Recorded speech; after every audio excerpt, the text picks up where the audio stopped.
Hello, I'm going to review the SIG P226, and before we start it's always prudent to do a safety check, so make sure the magazine is clear, and also check the chamber to make sure there's nothing in there, which there isn't.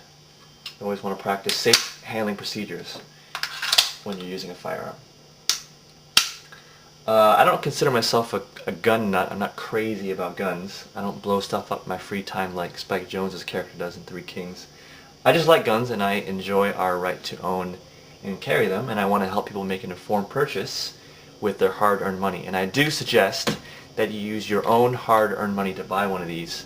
If you're a kid, don't use your mom and dad's Christmas money to buy one. I always see these reviews of people who look like they don't have jobs reviewing really nice guns, and it just seems weird to me. I think if you buy a gun with your own hard-earned cash, the sweat of your brow, when you actually hold it in your hand for the first time, it'll feel that much better. That's just my own personal philosophy. So use your own money to buy a gun, please. This particular gun is chambered for the 9mm, which you can see on the barrel. It says 9mm para. They also chamber this in the 40 Smith & Wesson and the 357 SIG, which is not the same as the 357 Magnum, just be aware.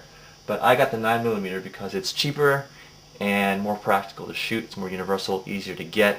Some people do say that the 9mm doesn't kill. That's what I read somewhere, which might be true. But if you get a round like this, which is a hollow point, like a jacketed hollow point, I think that's adequate for home defense. And anyway, regardless of what caliber you should be training and practicing with that round, so that way when you do take shots, they'll count. And if you make good, accurate shots, it won't matter what round you carry.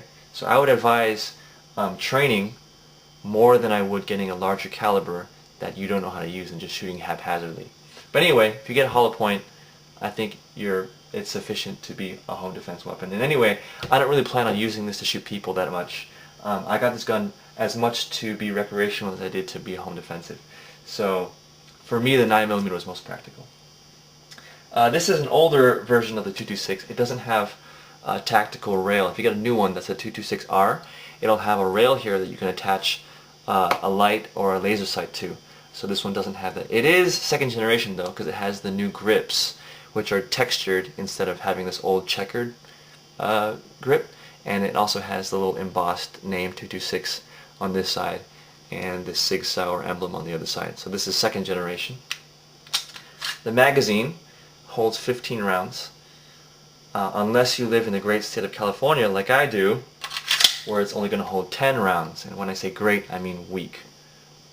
But the standard capacity for the 9mm is 15 rounds. If you get the 40 Smith, I think it's 12 rounds, I'm not sure. But standard for the 9mm is 15 rounds. Now this is a big gun. It is heavy. It's much heavier than, say, the Glock. So I wouldn't recommend this for concealed carry. Not that I could, because I live in California. But if you did want to conceal carry in a state that has reasonable carry laws, then you probably don't want to carry this. It's also very wide, so if you put it in your pocket or in your jacket, it's going to stick out like a sore stick. So not really for concealed carry, but it is a big, heavy gun. The Glock is a great gun. I've shot it before, and people who have them swear by them, but I personally just prefer the feel of holding the SIG. It just feels better in my hand. That's just personal preference. Whatever you feel better with is something you shoot. As long as it's a good quality gun. Don't shoot a piece of crap just because it feels good. But if it's a good gun and you're comfortable with it, that's the gun you should use and practice with. So I like the feel of the SIG, but people do swear by the Glock, so I just want to throw that out there. I've only shot a few hundred rounds through this gun. I'm going to rack it so you can see. But so far it hasn't given me any problems at all. So it's been very reliable, which of course SIGs are well known for, their reliability. It's just a very stripped down, simple, straightforward gun. There's no bells or whistles on it. For example, the Springfield XD has a lot of gizmos and gadgets which people like, but I just like the very straightforward, simple design of this gun. There is one feature that I think is worth noting. It's this decocking lever. Let's say you were in single action mode, like if you had racked the slide, or if you were already shooting, you'd be in single action. And if you want to decock that and put it back in double action without having to touch a trigger, there's this little lever here, which if you put it down like this, then you can put it back in double action mode without having to touch the trigger. I'll do it again. It's faster. So it's a safe way to put it in double action without having to have a dedicated safety, which I prefer this much over a safety lever, because let's say you're in a situation where you pull the trigger but you forgot to turn the safety off, then you're going to be like if someone's in your house. Now that's happened to me when I shot clays before, and that didn't really matter because I just lost a clay. But if someone's in your house and you were scrambling and you pull the trigger, nothing happened, your mind would be racing at like 100 miles an hour, and by the time you figure out, oh, I need to turn the safety off, a bunch of time has passed, and in that time, somebody's going to get hurt real bad. So it's very nice to have this where you can decock it and be safe, but at the same time be in go mode in case you need to pull the trigger. It's ready to go. So this is a great feature. I would look for this like used or factory refurbished. I got this refurbished. It's called CPO, Certified Pre-Owned, and it's a pretty good deal. They do cost more than the Glock, so that's something to consider.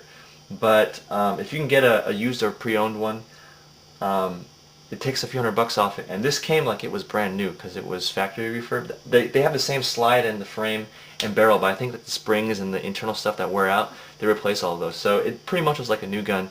It came in really good condition and it was significantly cheaper. So I think the list price for this is like $900, but I got it for $600, which is already kind of a lot because I live in the great state of California, and by great I mean lame. But you can get this for a pretty good deal, and I personally would recommend it. I think it's a really good gun, and I hope this review can be informative to you before you drop your hard-earned cash. If you were like me, then I also looked at these kind of reviews and they helped me before I bought it. So if this has helped you, then I'll be happy. So this is the SIG 226. I like it a lot and I would recommend it.